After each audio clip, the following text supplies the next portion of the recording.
Hello friend, কেমন আছো তোমরা সবাই? আশা করি তোমরা সবাই খুব ভালো আছো, আর আমরাও কিন্তু খুবই ভালো আছি। দেখো, আমরা রেডি হয়ে বেরিয়ে পড়েছি চারজনে মিলে। কোথায় যাব কি কিছুই জানি না। রাস্তায় গিয়ে তারপরে দেখা যাবে কোথায় যাব। আজকে অনেক জায়গায় ঘোরার ইচ্ছা আছে, তার জন্য আজকে কিন্তু একটু তাড়াতাড়ি বেরিয়ে পড়েছি। এখন বাজে 4:30। দেখো বাইরের পরিবেশটা একদম পুরো শান্ত, কেন কি এই টাইমটায় কিন্তু কেউ অতটা বেরোয় না, সবাই ওই 5টা 5:30 নাগাদই বেরোয়। আমরা অনেক জায়গায় ঘুরতে যাব বলে তার জন্য কিন্তু একটু তাড়াতাড়ি বেরিয়ে পড়েছি। দেখো এদিকে পুটু কিন্তু বাইরে এসে রোদ্দুর দেখে বসে পড়েছে। আর হ্যাঁ, আমাকে কেমন লাগছে সেটা কিন্তু অবশ্যই কমেন্টসে জানিও। আর এত সুন্দর করে রেডি হয়ে যাওয়ার সময় তো সুন্দর লাগে, কিন্তু আসার সময় কিন্তু ঘুরে ক্লান্ত হয়ে যায়। আর আমার আসার সময় অবস্থা একদম খারাপ হয়ে যায় ঘুরে এসে।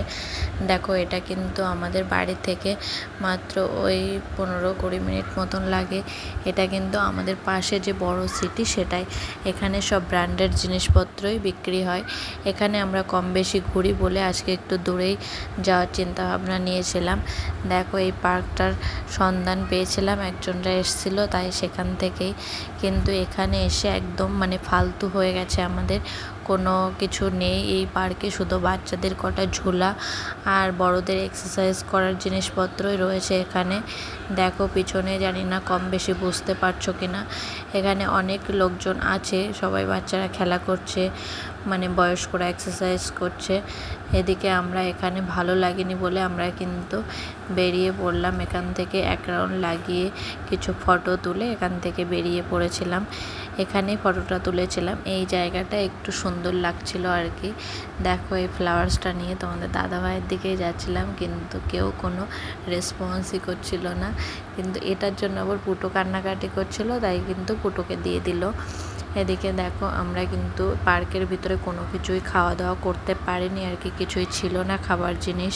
ওই কারণে বাইরেই বেরিয়ে দেখলাম একটা আইসক্রিমওয়ালা বসে আছে, সেখান থেকে 3 জনে 3টে আইসক্রিম নিয়ে নিলাম। ভূমিকে দিচ্ছিলাম, ভূমি কিন্তু খাচ্ছিল না, আর আইসক্রিমটা অনেক টেস্টি ছিল। সেখান থেকে এসে কিন্তু আমরা একটা মলে এসেছিলাম কিছু কেনাকাটা করতে।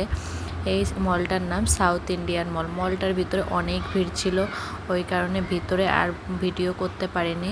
2টো শাড়ি নিয়েছি এখান থেকে। আর তোমাদের দাদাভাই কিছু জিনিস দেখছিল কিন্তু নেয়নি। এখানে দেখো রিংটা আমার খুবই ভালো লাগছিল, তাই কিন্তু নিয়েই নিলাম। আর ওখানেই কিন্তু আমি পড়ার জন্য করছিলাম বলে তোমাদের দাদাভাই কিন্তু ওখানেই পরিয়ে দিল। তোমরা বুঝতেই পারছো, ওর কিন্তু স্টিকারটা এখনও খোলা হয়নি।